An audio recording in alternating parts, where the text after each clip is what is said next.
La 19e session ordinaire de la conférence des ministres de la Commission sous-régionale des pêches a débuté ce jeudi à Conakry. Cette rencontre qui regroupe tous les ministres en charge des pêches des pays membres de l'organisation va adopter des stratégies pour une gestion durable des pêches orientée vers la croissance et la richesse. Elle examinera aussi le renforcement de coopération de lutte contre la surexploitation des zones maritimes de la sous-région.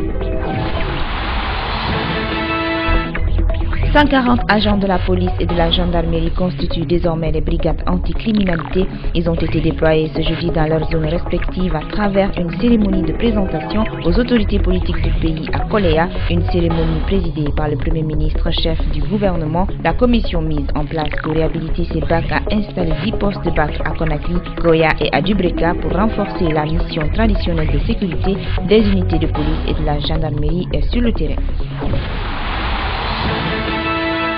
Les travaux de l'atelier de restitution de la formation sur le genre et le développement à l'intention des femmes actrices pour le développement ont démarré ce jeudi au Palais du Peuple. Prévu pour 2 jours, l'organisation de cet atelier a été rendue possible grâce à l'appui des partenaires au développement de la Guinée, notamment le PNUD.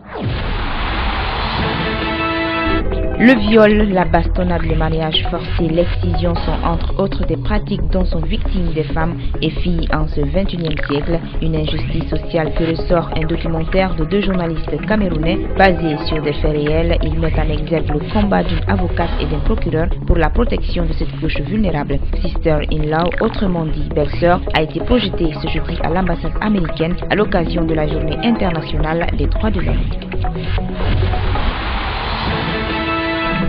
La Banque populaire maroco-guinéenne de plus en plus proche de ses clients, une nouvelle agence de cette banque a été inaugurée ce jeudi à Yimbaya Permanence dans la commune de Matoto, une politique qui s'inscrit dans le cadre de la redynamisation et de l'expansion de ses actions en République de Guinée. La cérémonie d'inauguration a mobilisé cadres de la banque, représentants des institutions bancaires et autorités de la mairie de Matoto.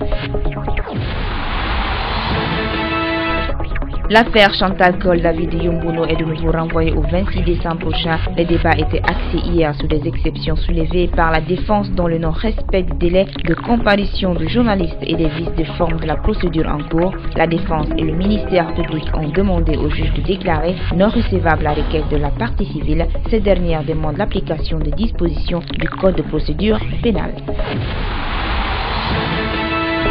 Démarrage ce jeudi au Centre culturel franco-guinéen du 4e salon de la musique guinéenne. Il est organisé par la structure Mass Production en collaboration avec le bureau export de la musique africaine. Ce salon sera marqué par des formations, expositions des œuvres musicales, mais aussi des spectacles des artistes et musiciens guinéens. La cérémonie a connu la présence de plusieurs hommes de culture, notamment le ministre de la Culture, des Arts et du Patrimoine historique.